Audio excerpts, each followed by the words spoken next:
Hi, I'm Daniel, aka Creo, the main developer on XLR, which is available on Steam Early Access. Today I wanted to show you a little bit more about the sniper rifle that I showed you yesterday. Not everything that I worked on today on the sniper rifle is really demoable, but some of it is, so I wanted to show you those couple of things. So I'm going to go ahead and um, go into Unity here and get this going. So here we go.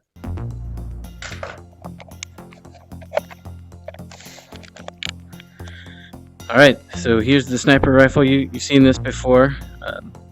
One of the things that I worked on today was just adding a little bit of recoil to the gun, which is nothing too out of the ordinary, but it really adds to just the feel of the gun, makes it feel nice to use.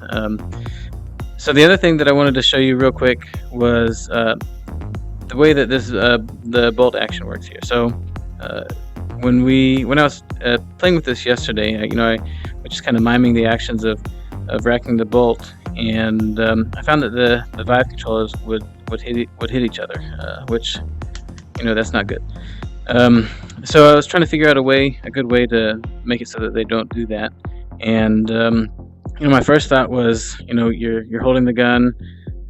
Maybe when you run out of ammo, we can just have an animation.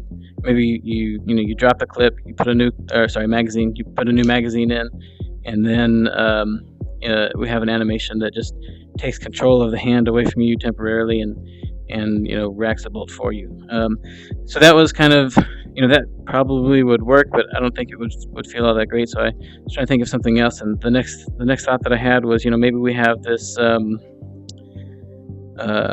when you let go of the foregrip here, maybe we can make this the hand kind of shift to your non-dominant hand, which, by the way, it works in both hands. So we could make your non-dominant hand shift inwards, and then that way your controller would actually be out here, and then when you go to rack the bolt, your controllers won't collide with each other. I'm gonna switch back because I'm right-handed. Oops, wrong one. There we go. But so I tried that out, and it really really wasn't as satisfying as I was hoping for.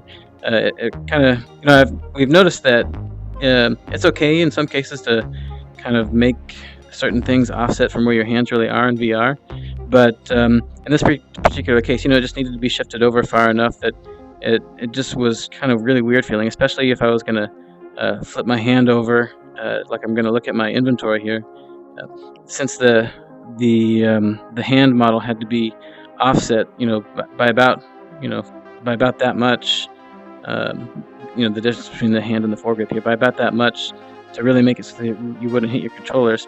When you would flip your hand over, the whole hand model would kind of do a thing like this, but your wrist was still right here in the middle. So it just really felt like your wrist was disembodied from your arm, and it just wasn't really all that great.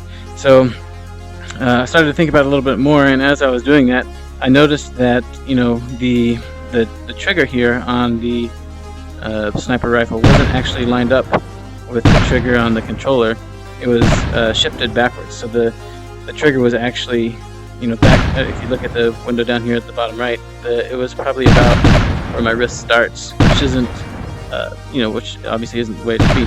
So I shifted the sniper rifle forward, and then I got to thinking, well, hey, if all that testing we've done with the sniper rifle, and we never even really noticed that, then maybe I can shift the sniper rifle up a little bit just to give enough clearance to rack the bolt, and it'll still feel fine. So that's what I've done here. Obviously it's hard to tell from watching this video that that's been done, but the sniper rifle feels like it is where it should be in game, but it's actually not, but it's close enough that it feels good enough. And then now I've got enough clearance here to rack the bolt without hitting the controller, and I can go back to shooting. And as another bonus, now that this is positioned correctly, not shifted backwards, it's shifted a little bit closer and also a little bit up, it's actually more comfortable to use the scope. Before I kind of had to it was shifted backwards, so I had to hold my arm out further than I would like to, and I couldn't get my eye up as close to the scope as I really wanted to.